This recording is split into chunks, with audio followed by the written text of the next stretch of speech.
Alors, je reviens sur la psychologie féminine. Ce qui distingue fondamentalement la psychologie féminine et la masculine, enfin, il y a d'autres facteurs, c'est l'attirance pour les objets, pour les outils. Et j'ai une acception très large de la notion d'outil et d'objet. Moi, je tiens des lunettes, c'est un objet. Je suis dans une pièce, c'est un objet. Une pièce, une maison, c'est un outil. Un bijou, c'est un objet aussi. Un vêtement, c'est un objet. Et généralement, ce sont les hommes qui fabriquent ces objets que les femmes utilisent.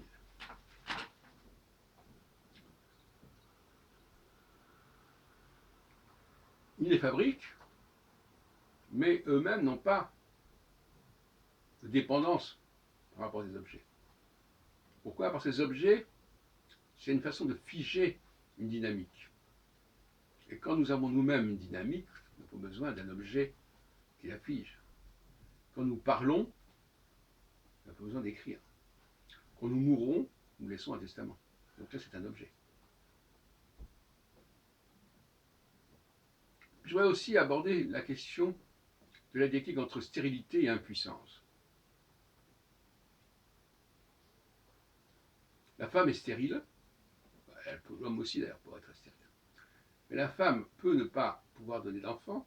On connaît bien des histoires dramatiques à ce sujet, de femmes qui ont été répudiées à cause de ça, ou même assassinées. Je pense à Henri VIII, d'Angleterre. Et l'impuissance masculine consiste à ne pas pouvoir arriver à l'érection en vue de pénétrer la femme. Quelle est la différence entre ces deux situations? La stérilité, c'est un processus sur lequel on n'a pas beaucoup de prise. Finalement. On ne va pas dire à quelqu'un, vous êtes stérile pour des raisons psychosomatiques. Donc on peut très bien dire qu'à quelqu'un qu'il est impuissant pour des raisons psychosomatiques.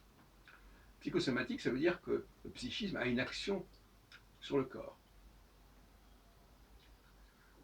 C'est-à-dire qu'il y a une sorte de pouvoir potentiel du psychisme, du cerveau sur le corps. Mais en même temps, ce psychisme peut ne pas arriver à la maîtrise de ce qu'il est, de cela. C'est là l'impuissance. L'impuissance, au sens littéral du terme, c'est quand je n'ai pas pouvoir sur mon corps.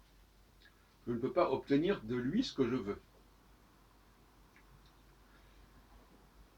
Alors, je reviendrai sur ce que je disais l'autre jour à propos de Michel Onfray. Tout cela, ça se joue à l'intérieur de soi-même. Donc c'est une sorte d'invisibilité. C'est pas comme pour les objets qu'on peut toucher, qu'on peut prendre. La transmission, qu'est-ce que ça veut dire la transmission?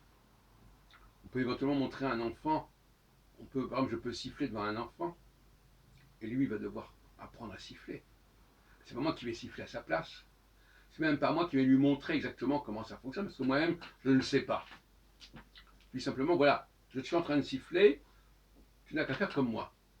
Tu n'as qu'à trouver la solution qui te permet de siffler. Je suis en train de parler, tu n'as qu'à faire comme moi. Je ne lui explique pas comment ça marche. Puis simplement, puisque tu es comme moi, tu es mon fils, je suis un être humain comme toi, ce que moi je suis capable de faire, toi aussi tu es capable de le faire. Et donc là, ça nous renvoie à la maîtrise du moi. Ma volonté peut-elle s'imposer à mon corps intérieur, pas au fait de choisir tel et tel objet ou tel vêtement. Ça, c'est la femme qui fait ça. La femme n'a de maîtrise que sur les objets qu'elle porte et qui l'entourent. L'homme, il a la maîtrise des choses qui sont à l'intérieur de lui-même, beaucoup plus que la femme. Et même le fait de siffler, le fait de s'endormir, tout ça, c'est une question de maîtrise, de mode d'emploi que l'on maîtrise de soi-même. Et connais-toi toi-même, c'est aussi ça. C'est aussi apprendre le fonctionnement de soi-même, le fonctionnement interne. Tu vois, ça va, c'est ni plus ni moins que ça.